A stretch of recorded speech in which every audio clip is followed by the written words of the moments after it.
Well, that was not how I wanted the day to start.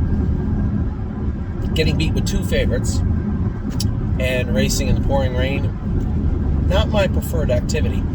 You guys know how we operate. If things don't go the way we want, reflect and have some questions that need answered and answer them, right? What happened to Dustin Hanover? What happened to Eldest Patrick? Now, unfortunately, it didn't work out, but fortunately, I know exactly what happened with both horses. So we'll start with Dustin Hanover. I told you guys Dustin Hanover trained awesome the other day. The week before, I told you he schooled so-so. Well, I thought in his schooler he was a little bit short, but I put him on the front in that schooler also. When we trained him the other day, I had him covered up. He raced awesome. And then today, I had every intention of covering him up. I just looked at the way the race was going to unfold, and I know they said 27. There's no way we went 27-2. It's ridiculous. They were checking the teletimer all day. There's no possible way. I'm going to look at the chart line. There's no possible way we were there in 27-2. Dustin Hanover feels good getting to the front, but then I think it could just be him being green. I'm not sure. Maybe he just doesn't like the race on the front end, but he is not the same horse when he touches down at the front as when he touches down in a hole on a helmet. Not the same horse at all. Good news is that's easily rectified. Now, this isn't all that's going on with Dustin Hanover. When we bought this horse on paper, I said, tinker, get him back in, we'll have a nice stake horse, Stallion Series, nice trotter. We get him here, he interferes a little bit. I think we got him where he's comfortable. If you look closely, he's still a little shuffly, much like Eldest Patrick was when we got him. And the difference there is just repetition, confidence, weight, growth. And this guy's 3, and the guy's 5. So Dustin Hanover, I think there's some potential there. I think there's a nice horse there, but we do got to put 150 pounds on him.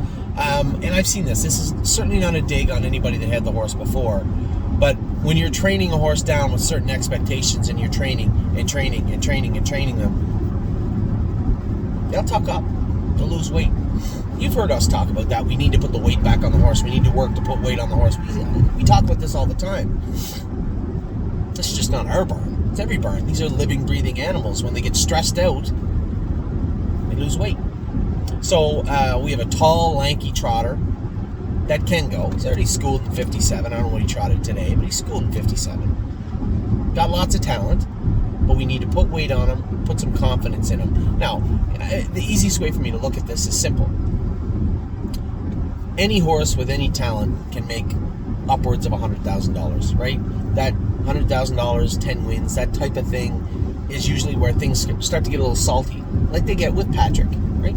Eldest Patrick and Stay Close. All those horses will experience this. Well, neither of the latter horses we mentioned are going to have a real problem with it, but getting to that level will tell you what kind of horse we have. And it doesn't matter whether it's stakes or overnights. What it is putting the wins on the program, putting horses in the winner's circle, and getting paid. I don't want to judge Dustin Hanover on today's performance. 1, you can't drive him like that. I know that now. 2, it's a very immature colt. 6 or 7 starts lifetime. Give us the time to put 150 pounds on that horse, get some proper experience covered up, racing him. I think we're going to have ourselves a nice horse. That takes time. I don't think any of you are in a rush. We all want good quality animals. This is a horse. Think of it as our farm system. No, he didn't start off, in AA or A ball.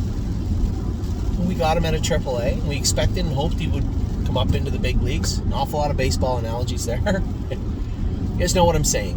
I hoped we could jump up and have a stake horse like that. The reality of the situation is he's a nice colt. It's going to take his time, and we're going to take our time with him. And I think at the end of that process, we're going to have a quality animal. And that's really what we want. We don't want a flash in the pan, cheap speed type trotter. I'd rather have a quality animal. I can see one there. We have to build it out, right? The weight is the key. That's step 1. Confidence, step 2.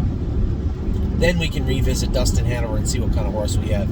And you can hold me to what I'm about to tell you. He's a decent horse that's going to do us some good as soon as we get the weight on him. I'm not disappointed with him. I'm as much disappointed with myself putting him on the front as I ever would be of the horse racing the way he did. We can talk next week after I cover him up and see if he's not a better horse for it.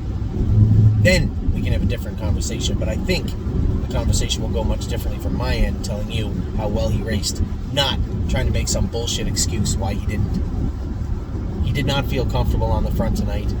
Today, he does not look like a horse that is in shape and ready to be what we want him to be. And that's just because he's growing and maturing as an animal. That takes time. Give us the time, you're going to see what I'm talking about. Now, LD's Patrick. Gotta throw a little shade on myself again. I knew he was no good when I went on the track with him. So, they knew rain was coming today, which they're supposed to do. If you're a track crew and you know rain's coming, what do? Seal the track. And as soon as you seal the track, and then that rain comes, it turns into a material almost as hard as what I'm driving this car on right now. LD's Patrick wears aluminum shoes turned around backwards. Very rare for a trotter. And not very kind to a horse's feet when they're racing on a hard track. Last week I'd said to Tim, you remember last time we won with him, they were all complaining about how deep the track was. He went out and jogged with it, looked like $1 million. He likes it with a little cushion on it. He doesn't like a hard track. You saw it on display in Miami Valley when we raced him in the second leg and Jason had got him shod 2 days before the race. He looked exactly like he did today. The only difference was I got away 7th, had to sit him in, and then he was flat on the end of it. Now I knew this is where my fault comes in. Yes, he's 3-5, so I did want to give the horse a chance to win, especially coming off such a dominating performance last time. And yes, he was moving up, and he was in with gatekeepers and horses that have been there and might get there again someday. But he was good last time out. I wanted to give him a chance to overcome what he was experiencing. That maybe wasn't fair. But at 3-5, I wanted to give the horse a chance to race.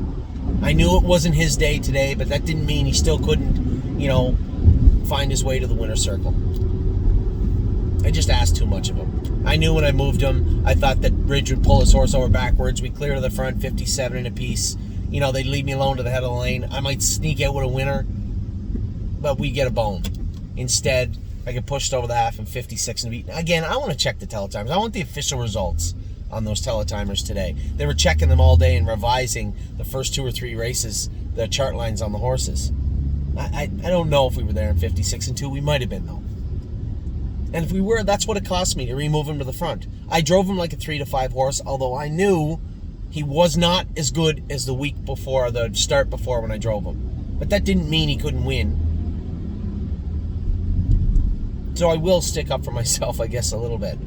I knew when we went on the track, he was not as good as he was his last start. But I still gave the horse a chance to win. So there. That's what happened today. We got a lot of horses racing tonight, a lot going on today. But as it turned out, Dustin Hanover did not race as well as I wanted him to, but that's on me. As much me as him, for sure. There's a good horse lurking in there. It will come with weight. He needs 150 pounds. 100 at least. If we can put that on him as we're racing him, and that will come from management using my goddamn head on the track. Don't put him on the front end. If I'd have raced him like he was 10-1 today, we're probably winners. But I didn't. I raced him like he was 3-5, 8-5, whatever the hell he was. So I need to race him from off the pace, cover him up, let the horse race into his body, and let him grow up, put weight on, and become the horse that we wanted him to be, the horse that we bought him to be. It's going to take a little time. So with that, I'm going to let you guys go. A lot of horses still racing. Slim Jimmy's about to go behind the gate. I want to pull over up here and watch him race. And then we have a ton of horses tonight. A lot going on today. Can't wait to watch Patrick the Piranha. Everything. It's a big day for us. So, good luck, everybody. I'll talk to you very, very soon. Take care.